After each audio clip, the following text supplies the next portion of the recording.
గద్వాల కేంద్రంలో double bedroom ఇళ్లను ప్రారంభించిన మంత్రులు పొంగులేటి శ్రీనివాసులు, జూపల్లి కృష్ణారావు, వాకటి శ్రీహరి. ఈ సందర్భంగా జూపల్లి కృష్ణారావు మాట్లాడుతూ తెలంగాణ రాష్ట్ర అభివృద్ధి ధ్యేయంగా పెట్టుకున్న సీఎం రేవంత్ రెడ్డికి ధన్యవాదాలు తెలియజేస్తున్నామన్నారు.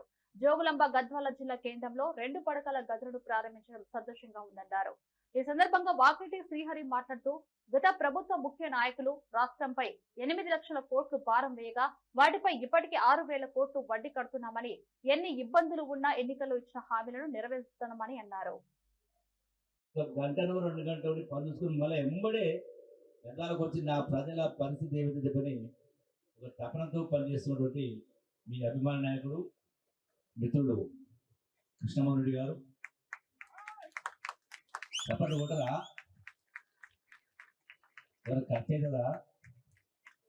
అట్లాగే ముఖ్య అతిథి వాస్తవంగా ఇంతకుముందు మా సహచర మంత్రివర్యులు మా తమ్ముడు శ్రీహరి గారు చెప్పినట్టుగా ఈ రోజున మొత్తం రాష్ట్రంలో 21,000 కోట్లతో మరి 4.5 లక్షల ఇల్లు మంజూరు చేయించినటువంటి ముఖ్యమంత్రి గారిని ఒప్పించి ఆర్థిక శాఖను ఒప్పించి తెప్పించినటువంటి మరొక ఉద్యమానికి పూర్తిని గద్వాల సభ ప్రాంగణానికి ఈ గద్వాల నియోజకవర్గంలో కొన్ని సంవత్సరాల కింద నాకు పరిచయం ఉన్నటువంటి ముఖ్య నాయకులందరికీ కూడా అదే మాదిరిగా ఇక్కడ వచ్చేసినటువంటి మా అన్నదమ్ములకు మరీ ముఖ్యంగా ఇంత పెద్ద సంఖ్యలో కూర్చున్న నా అక్క చెల్లెళ్లకు, మీడియా మిత్రులకు, ప్రింట్ అండ్ ఎలక్ట్రానిక్ మీడియా మిత్రులకు, పోలీస్ సిబ్బందికి, రెవెన్యూ సిబ్బందికి, ప్రతి ఒక్కరికి కూడా